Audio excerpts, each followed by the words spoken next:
Jadi nggak betul kalau dikatakan Islam itu agama Arab. Enggak, Islam itu agama langit, diturunkan oleh Allah. Jadi jangan mengkerdilkan Islam dengan mengatakan Islam itu agama Arab. Nah yang kedua, mereka katakan Islam itu agama pendatang. Tunggu dulu kalau kita mau bicara soal pendatang. Islam itu agama dari Allah. Bumi ini ciptaan Allah. Bumi ini milik Allah. Sehingga dimanapun Islam itu hadir di atas muka bumi ini, Islam tidak pernah menjadi pendatang. Itu sangat tidak benar. Adapun kebebasan yang diberikan oleh Islam itu ada. Persilakan Sultan Mahmud, kau bebas berbuat apapun saja selama tidak melanggar Al-Quran dan Sunnah Nabimu. Kebebasan yang dibatasi bukan kebebasan mutlak tanpa batas. Kebebasan mutlak tanpa batas bukan untuk manusia, untuk binatang, dan untuk orang gila. Kita Islam ke depan, kita dihadang oleh kekuatan kafirin. Walan tardo ankal yahud walan nasoro hatta tatabia bilatahu. Pertama, musuh kita yang menghalangi pergerakan Islam. Bagaimana mereka membungkam perjuangan Islam di Indonesia? Cara salah satunya, tangkap semua ustadz-ustadz yang menegakkan Islam. Kami dicap sebagai orang-orang yang radikal.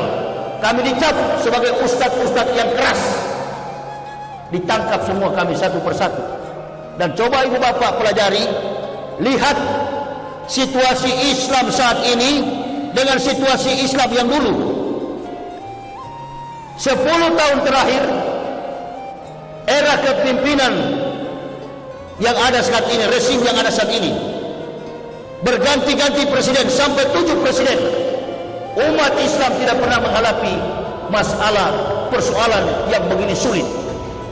Di rezim seperti inilah wajah keislaman itu dicabik-cabik, wajah keislaman itu dirobek-robek, dan semua para pejuang Islam ditangkap satu persatu.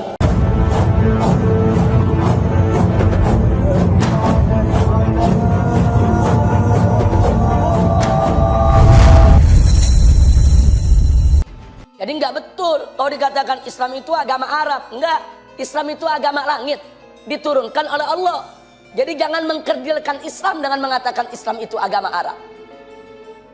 Nah yang kedua, mereka katakan Islam itu agama pendatang. Tunggu dulu kalau kita mau bicara soal pendatang. Islam itu agama dari Allah. Bumi ini ciptaan Allah. Bumi ini milik Allah. Sehingga dimanapun Islam itu hadir di atas muka bumi ini, Islam tidak pernah menjadi pendatang. Islam akan selalu menjadi pribumi di bumi manapun milik Allah Subhanahu wa Ta'ala. Jadi jangan mereka sombong dengan mengatakan Islam itu pendatang. Tidak. Orang Arab di Indonesia pendatang, orang Cina di Indonesia pendatang. Tapi Islam bukan pendatang, saudara. Islam itu datang dari Allah Subhanahu wa Ta'ala di atas muka bumi. Bumi ini milik Allah. Bumi ini ciptaan Allah. Dengan hak apa ada manusia yang begitu sombong mengatakan agama yang datang dari Allah dikatakan sebagai pendatang? Enggak begitu, saudara. Nah, jadi ini berbahaya sekali. Ingin mengecilkan peran Islam, ingin mengecilkan nilai Islam. Dia ingin bermain kata-kata.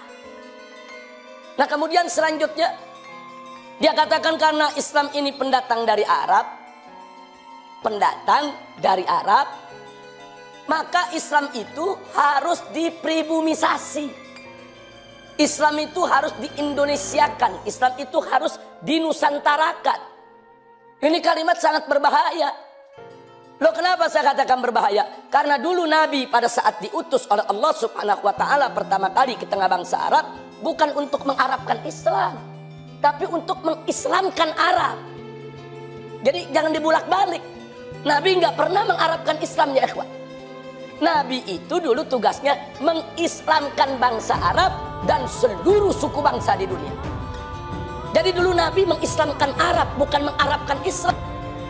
Nah, kalau sekarang ada paham namanya liberalisme, kebebasan adalah hak asasi manusia. Ini makhluk lahirnya dari barat, bukan dari Al-Quran, bukan dari sunnah Rasulullah. Lahirnya dari barat. Di antara mereka yang trauma dengan agamanya, mereka ingin bebas dari agamanya, karena agama dianggap membelenggu dia, agama dianggap membatasi kebebasannya. Ini haram, ini wajib. Itu berarti membatasi. Lalu makhluk lahirlah makhluk ingin membebaskan manusia dari asuhan agama. Itu sangat tidak benar. Adapun kebebasan yang diberikan oleh Islam itu ada. Persilakan syukuran makmur, kau bebas berbuat apapun saja selama tidak melanggar Al-Quran dan Sunnah Nabimu. Kebebasan yang dibatasi bukan kebebasan mutlak tanpa batas. Kebebasan mutlak tanpa batas bukan untuk manusia, untuk binatang, dan untuk orang gila.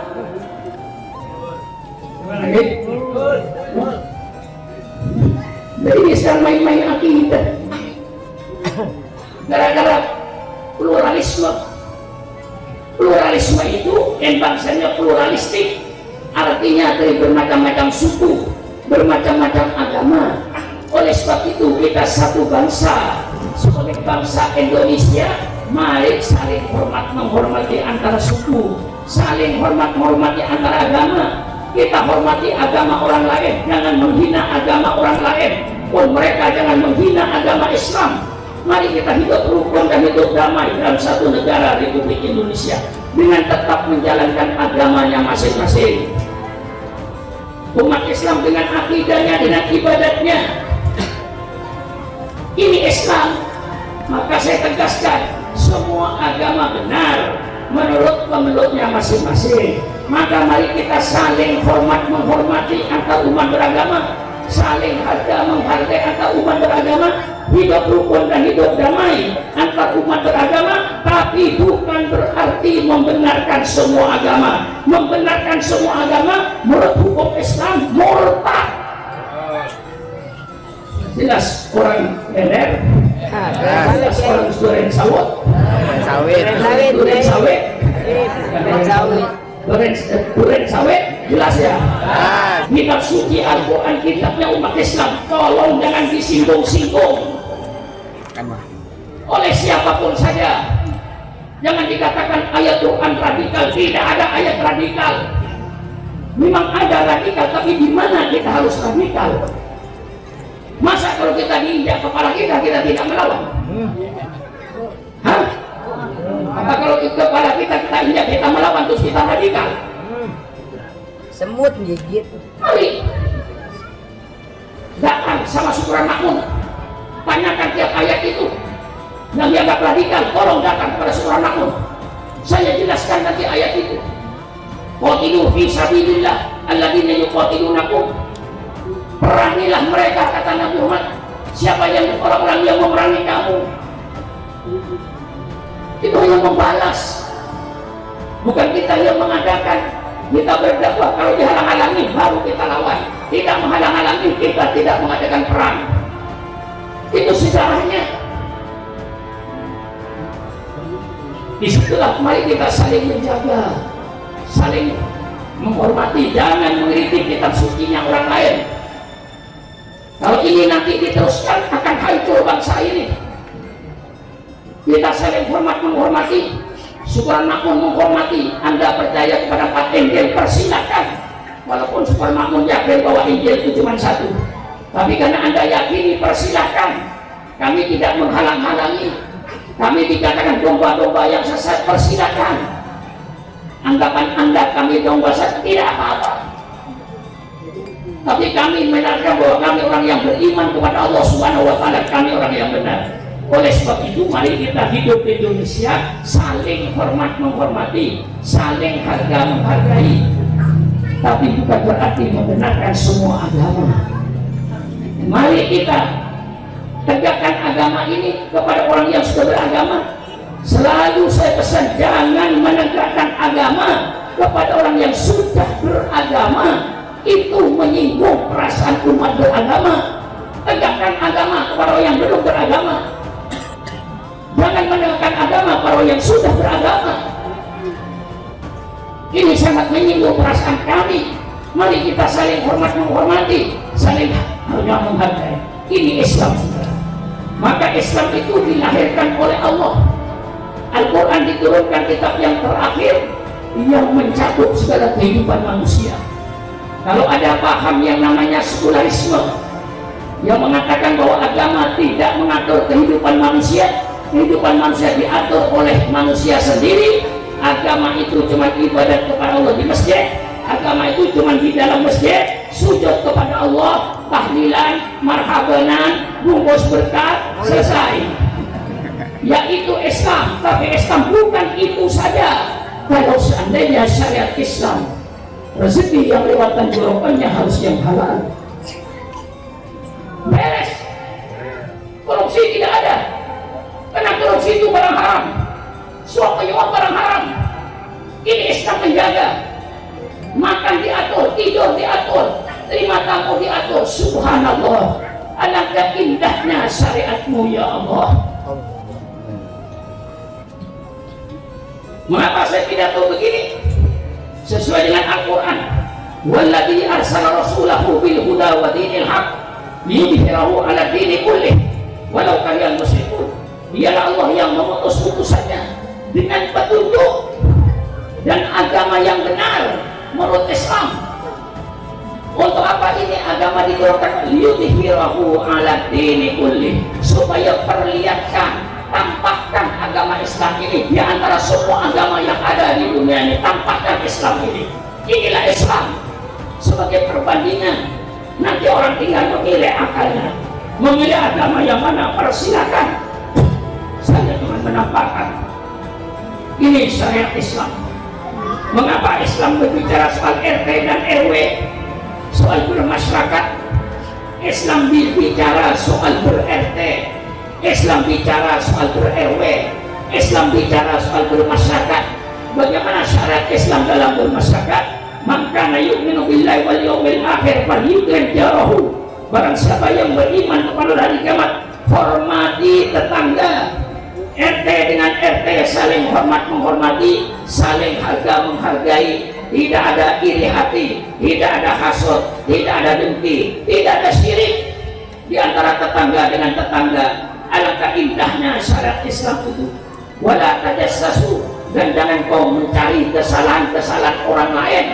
Jangan mencari-cari kesalahan orang. Kalau saudara ketemu dengan kesalahan orang, baru amar ma'ruf nahi munkar. Mencari-cari kesalahan tidak dibenarkan oleh Quran.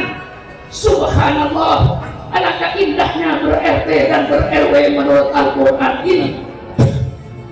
Suasana di Indonesia ini hampir semua kami yang menegakkan Islam di jalan Allah, satu persatu kami ditangkap, termasuk Habib Rizik Syihab yang kemarin sudah bebas. Kami sama-sama satu penjara di rutan Mabes Polri. Kami ditangkap dengan hal-hal yang tidak logis, alasan hukum yang tidak jelas. Atas pengadilan yang kami hadapi, akhirnya kami dituntut bebas oleh hakim yang mulia dari Jakarta Selatan, Pengadilan Negeri Jakarta Selatan. Dan kawan-kawan saya, walaupun kami bebas, ada juga di antara mereka di dalam penjara meninggal dunia. Ada yang sampai meninggal dunia. Salah satunya adalah saudara kita Al-Ustadz Maher Atwalibi, meninggal di kamar saya, kamar nomor 10, rutan Mabes Polri.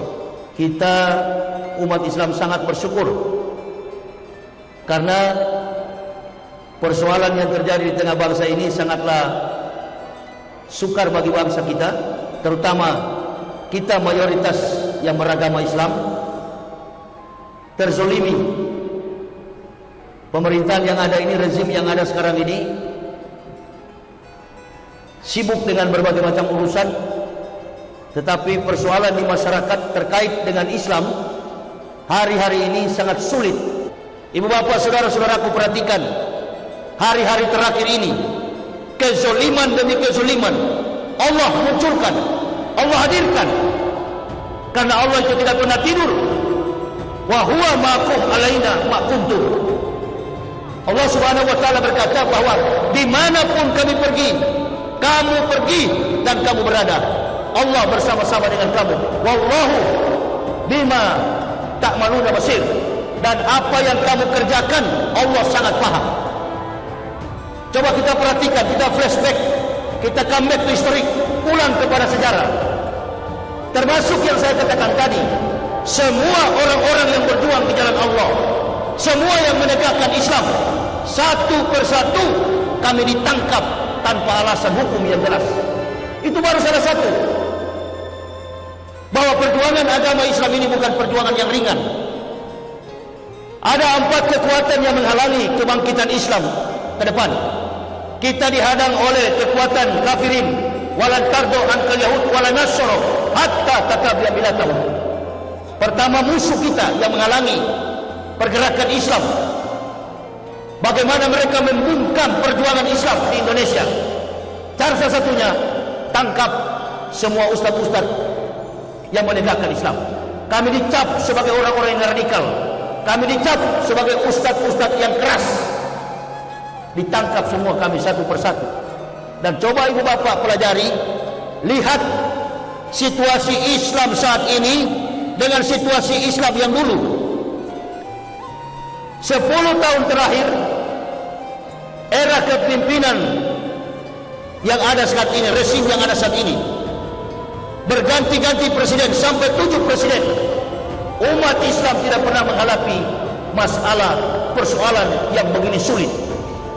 Di rezim seperti inilah wajah keislaman itu dicabik-cabik, wajah keislaman itu dirobek-robek, dan semua para pejuang Islam ditangkap satu persatu. Tadi saya katakan, saya bebas dari penjara, kemudian yang menyusul bebasnya saya adalah Habibana Muhammad Rizik Syihab. Kebebasan beliau pun di kategori bebas bersyarat. Bebas bersyarat berarti satu ketika nanti bikin kasus lagi pasti ditangkap. Jadi ibu bapak bayangkan, ibu bapak renungkan kembali bagaimana perjuangan Islam yang dulu-dulu dengan perjuangan Islam yang saat ini. Dan lihatlah sekarang, Allah Subhanahu wa taala membuka semua kasus sekarang. Orang-orang yang menjadi geng-geng mafia ditangkap satu persatu, diadili satu persatu. Siapa yang mengadili mereka? Allah. Allah tahu di mana kita berada. Wa huwa ma'akum alaina ma kuntum. Dimanapun kita pergi, Allah Maha melihat. Dia tidak mengantuk, dia tidak tertidur. Dia tahu di mana kita berada dan apa yang kita kerjakan. Wallahu bima ta'malun basir. Dan yang kita lakukan Allah Maha tahu. Dia dengan dia sekarang ribut. Bukan umat Islam yang ribut, orang-orang kafir, pemimpin-pemimpin institusi kafir ribut saat ini. Nah, ini ibu bapak, saudara-saudaraku, ini adalah menunjukkan bagaimana Allah menunjukkan kekuasaannya dan telah nyata terlihat dengan baik bahwa Islam ini akan maju ke depan. Tapi persoalannya kita yang nggak sabar. Umat Islam ini yang tidak sabar. Ini ibu bapak. Jadi memang apa yang mereka lakukan, membungkam para ustadz, para habaib, para kiai, para mubalik, supaya mereka leluasa untuk tahun-tahun ke depan. Pura-pura mencintai ulama, pura-pura mencintai Islam di saat butuh kepada umat Islam. Di saat mereka butuh kepada umat Islam, mereka pura-pura mendekat diri kepada para ulama. Ini persoalan. Nah, kalau kita berdiam diri, kita tidak mendakwahkan ini, lihat ibu bapak, serahkan kepada Allah. Satu persatu Allah bukakan. Siapa mau tahu penganiayaan, pembunuhan yang dilakukan orang-orang yang masih misterius, terungkap satu persatu. Ada kejadian kemarin polisi dikubur, polisi ditembak mati, dan polisi ini dalam masa karirnya masih aktif, kemudian dia ditembak sahabatnya. Saya baru nonton televisi, ternyata pelakunya adalah jenderal. Kronologi luka-luka yang dialami seorang polisi ini sama dengan luka-luka yang dialami persis sekali korban 6 orang laskar Front Pembela Islam di tahun-tahun yang lalu. Sama sekali kronologi kematiannya. Ini Allah sedang membukakan mata kita. Lihat kalau Allah yang bekerja, lihat kalau Allah yang berperkara, tidak ada yang tersembunyi. Kita berdiam saja, mubahalah. Kita berdoa kepada Allah. Kami tidak berdaya, kami masyarakat, kami tidak ada kasus peristiwa apapun, kami ditangkap, kami dimasukkan ke dalam penjara. Tunjukkan siapa pelaku-pelaku zalim di negara ini. Saya sering ceramah sebelum saya masuk penjara. Saya katakan, kita sebagai pendakwa ini tidak pernah mengkritisi etos dan kinerja pemerintah. Kami sebagai ustadz, kami sebagai mubalik tidak pernah mengkritisi pemerintah ini dalam etos dan kinerja kerja mereka. Yang kami kritisi adalah kezaliman yang terlalu lebar di masyarakat. Kezaliman ini yang kami dakwakan siang dan malam, dan sekarang terbongkar satu persatu. Kita hanya bersyukur, alhamdulillah, ya Allah, kami sudah bebas, dan satu persatu kami menahan diri, termasuk Habibana Muhammad Rizik Syihab. Beliau tidak fokus lagi untuk membicarakan soal politik. Setiap hari beliau hanya mengajar di rumah beliau di Petamburan, Jakarta. Beliau tahu persis, salah sedikit di rezim ini pasti dipegang. Hanya beberapa ustadz, hanya beberapa mubalik yang masih setia di jalan Allah. Banyak ustadz-ustadz nasional. Tadi saya pas baru mau masuk pintu ke sini, saya dengar, bahkan di sholat Jumat dari tadi siang, beliau sering mengatakan, ini Ustadz Yahya Waloni ini adalah dai kondang, insya Allah. Saya tidak pernah menganggap diri dai kondang. Saya juga bukan Ustadz. Saya ini hanya orang dari kafir yang masuk Islam. Bapak di dalam memperkenalkan saya di tengah halayak umat begini, paling bagus kalau Bapak menjelaskan yang akan ceramah di hadapan ibu bapak adalah al-muhtadin. May yahdillahu fahuwal muhtadin wa may yudlil faulaika humul khasirun. Jangan Bapak mengatakan ustadz, karena ustadz ini adalah guru. Guru ini adalah orang yang mendakwakan amal ma'ruf nahi munkar. Mereka menegakkan yang ma'ruf, memberantas yang munkar. Itu tugas ustaz. Tapi sekarang ini yang ada, mohon maaf, bukan saya memuji-muji, tapi dari awal berdakwah sampai hari ini, yang tetap konsisten, yang tetap lurus dalam menegakkan Islam, cuma satu ustaz yang dari Riau, namanya Abdul Somad. Ustaz Abdul Somad, ustaz nasional, berkeliling Indonesia. Beliau tetap pada jalan yang lurus. Beliau tidak pernah menyimpang ke kanan, beliau tidak pernah menyimpang ke kiri. Beliau eksis, walking on the right track. Dia berjalan pada jalan yang lurus. Ustadz-ustadz yang lain banyak ustadz kondang. Karena kalau bicara ustadz kondang itu kan budgetnya harus besar, mendatangkan mereka harus dengan biaya yang besar. Saya tahu. Tapi persoalannya tanggung jawab dalam membela agama ini, dalam menegakkan agama ini. Wallahu bikulli syai'in alim. Hanya Allah yang maha mengetahui segala sesuatu. Hitung-hitung saja, berapa ustadz lagi yang masih eksis menegakkan Islam. Makanya ibu bapak perlu tahu kenapa saya masuk penjara. Ini kasus tahun 2019 ketika saya membela Ustadz Abdul Somad. Sekali lagi, kenapa saya masuk penjara? Polisi memberikan, Ustadz ini laporannya, video tahun 2019 ketika saya membela Ustadz Abdul Somad.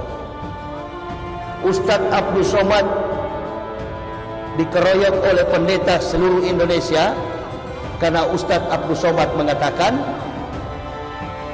di belakang salib ini ada jin. Satu pendeta di Indonesia menyerang beliau. Saya perhatikan kok tidak ada MUI pun angkat tangan, tidak turun membela UAS. Oh, saya bela.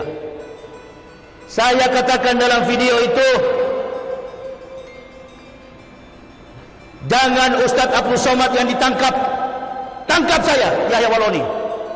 Kitab Kristen yang kalian percaya, yang kalian imani, Matius, Markus, Lukas, Yohanes, saya ganti Matius, Markus, Stefanus, Tetanus, Spiritus, Capticus.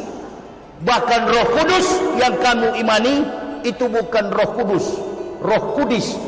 Itu saya dituntut. Jadi saya masuk penjara karena Roh Kudis. Kasus 2019 saya tidak ditangkap. Nanti 2021 baru saya dipegang. Saya dibawa ke penjara. Polisi-polisi pun menangkap saya, minta izin sama saya. Mohon maaf Ustaz, kami melaksanakan perintah atas petunjuk pimpinan kami. Oh iya.